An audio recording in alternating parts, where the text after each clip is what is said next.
c'est une vision, c'est un objectif, c'est quelque chose qu'on rêve atteindre. C'est d'abord important même avant le mariage. Alors le rêve c'est quoi? Le rêve c'est comment tu te vois demain. C'est ce qu'on appelle la réussite. Le rêve c'est comment tu te vois demain.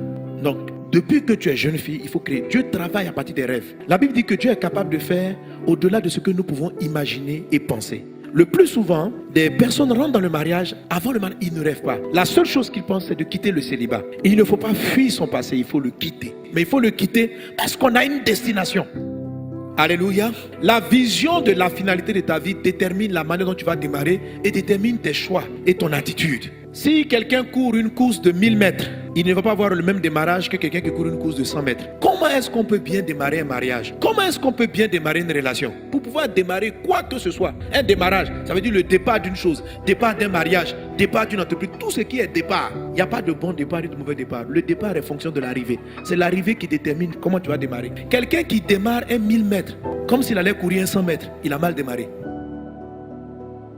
Parce qu'il va s'épuiser. Donc qu'est-ce qui détermine le point de départ? C'est l'arrivée. Qu'est-ce qui détermine l'attitude? C'est l'arrivée. Quand tu rêves à un foyer stable, ça commence naturellement à créer en toi l'attitude qui va développer la stabilité. Mais quand tu n'as pas de rêve, il faut rêver. Le rêve là, c'est une chose qu'il faut avoir. C'est-à-dire il ne faut pas souhaiter. Il y a une différence entre le souhait et le rêve. Est-ce qu'on est ensemble? Dieu crée ta vie en fonction de ton rêve. Ta vie s'oriente en fonction de tes rêves. Si vous demandez à la plupart des personnes, qu'est-ce que tu rêves de ton foyer? Les gens n'ont pas de rêve. Ils rêvent au jour de leur mariage. Ils rêvent comment elle va s'arrêter. Quelles seront les pages, l'image. Ils rêvent qui va prêcher au mariage. Il y en a un rêve. Au lieu de rêver à ton foyer, ils rêvent que Pasteur Sanogo prêche à leur mariage. Ça, c'est pas c'est un souhait. Oh, j'imagine le jour de ma fête. Et Dieu, dans sa grâce divine, peut honorer le jour de ta fête. Mais malheureusement, tu n'as pas rêvé après. Le rêve doit aller voir plus loin. Tu dois rêver. Tu dois rêver. Tu dois t'asseoir et puis concevoir dans ton cœur. Seigneur, comment tu veux faire? Mon couple futur, là, qu'est-ce qu'il sera? Qu'est-ce que tu veux en faire? Et je t'assure que si tu pries de la sorte, tu vas commencer à te le montrer. Tu vas avoir une vision. Gloire à Dieu. Tu vas avoir des rêves. Tu vas en avoir. Homme, tu dois rêver. Comment tu vois ton foyer demain? Qu'est-ce que vous allez faire ensemble? Ça doit être quelque chose qui vient habiter. Ça ne sera pas clair au départ. Mais à force de prier, de demander à Dieu, Seigneur, où me conduis-tu? Où m'amènes-tu dans le mariage? Pourquoi est-ce que tu veux que je marie? Quel est le but de mon mariage? Qu'est-ce que je vais faire avec l'homme de ma vie?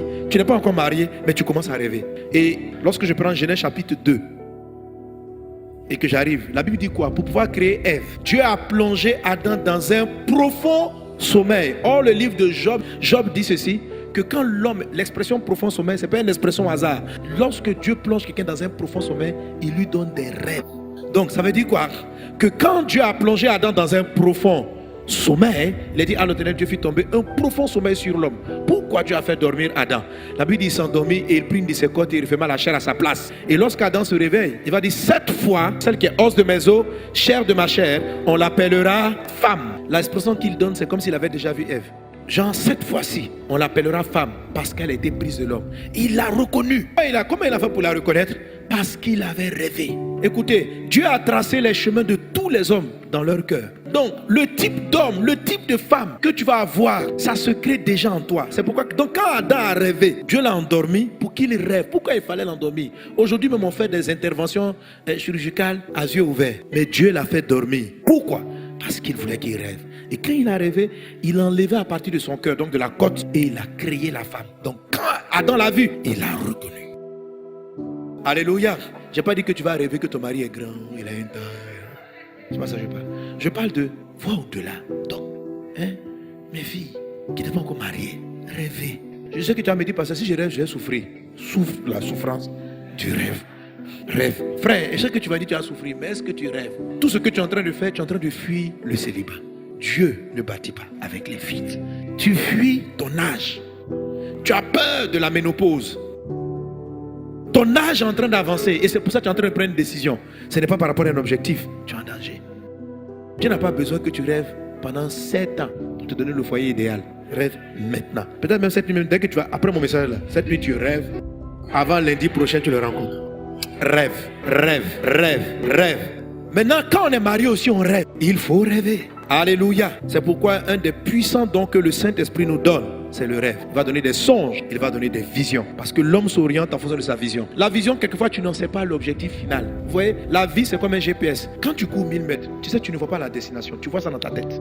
C'est dans la tête. Bon, la bénédiction dit, tu seras béni à ton arrivée. On bénit ton arrivée avant ton départ. Parce que tu dois voir le futur avant de commencer à démarrer. Si tu veux démarrer une entreprise, vois la fin et tu sauras comment démarrer. Si tu rêves et tu vois une entreprise qui va rester aux enfants de tes enfants, tu vas voir que ça va déterminer la manière dont tu vas gérer la compta, l'administration.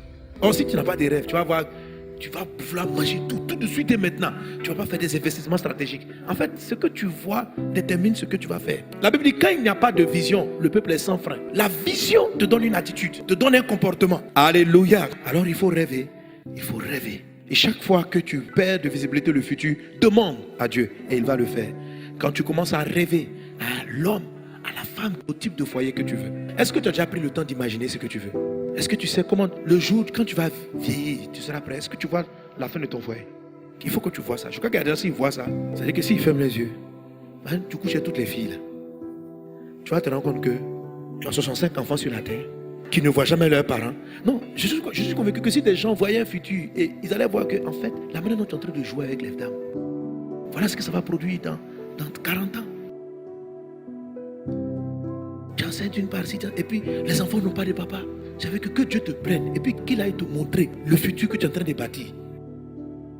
Pasteur, je dis oui, je suis la fille d'un tel. Le monsieur ne sait même pas. On ne sait pas comment l'approcher. Mais pourquoi? C'est-à-dire que pendant un moment donné, on n'a pas de rêve. Ils n'ont jamais pris le temps d'anticiper les conséquences de ce qu'ils allaient faire. Je suis sûr que s'il avait pris le temps de rêver, il allait se dire non. Un enfant a besoin d'un papa, d'une maman. Et donc quand tu vois ça, ça détermine en même temps ta fidélité. Parce que tu peux pas t'amuser. Tu vois quelque chose. Est-ce que tu as envie de voir? C'est-à-dire que toi, quelqu'un qui est sorti de tes entrailles, il n'a pas d'endroit, il est de la vie. Voilà, parce que toi, tu avais envie de satisfaire un plaisir. Une jolie fille t'a pris, tu l'as enceinte après, tu ne peux pas reconnaître l'enfant parce que si tu reconnais, ça va gâter ton foyer actuel. Tu vois ce genre de choses. Et tu viens de tuer, détruire, mettre en hypothèque la vie d'un enfant, d'une fille, tout simplement pour satisfaire ta libido. C'est criminel. Mais pourquoi? Parce que tu es quelqu'un qui ne rêve pas. Tu es quelqu'un qui vit l'instant. Et quand tu arrives à 65 ans, 70 ans, tu as combien d'enfants? Puis tu souris. Tu en as 20. Et chaque fois tu découvres une femme arrive, elle dit voilà ton papa là-bas.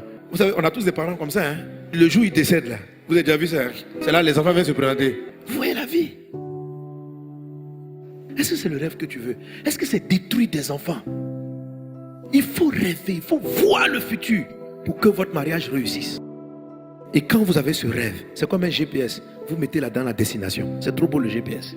Ma femme dit que c'est la meilleure invention de la Terre de ces derniers temps. Le GPS, tu mets la destination et puis il s'en va. Tu ne sais pas, où est la destination, mais tu imagines. Tu es Cocody, tu dis je mets l'hôtel Ivoire, Yopougon. Tu mets dans le GPS, prends la route. Tu peux te tromper, mais il va recalculer. Il va te dire comment ressortir pour aller là-bas. Dans la vie, on peut faire des erreurs, mais tant que la bonne destination reste dans le GPS, la voie nous ramène toujours vers le chemin. Alléluia. Mais quand tu n'as pas renseigné la destination dans le GPS, ton démarrage est hypothéqué. Tu peux te perdre. Il ne faut jamais effacer. Le rêve, tu le prends puis tu l'enregistres. Ta vie va être orientée vers ce que tu as vu. Tu rêves, tu brilles, tu dis Dieu, montre-moi le futur de ma famille. Quand tu as fini de le voir, tu le prends, tu l'enregistres. Que ma vie finisse comme ça. Voici l'héritage que je vais laisser aux enfants de mes enfants. Je veux pouvoir dans la vie avoir des maisons. Je veux avoir 5 enfants et à chacun d'eux remettre. Et tu les vois grands, tu les vois épanouis, tu anticipes. Et ce que tu vois là, tu l'enfermes dans ton cœur, tu scelles ça. Et puis laisse Dieu te conduire. La vie va commencer à te conduire comme ça. Pour que le rêve voit le jour. Il faut rêver. Il faut rêver.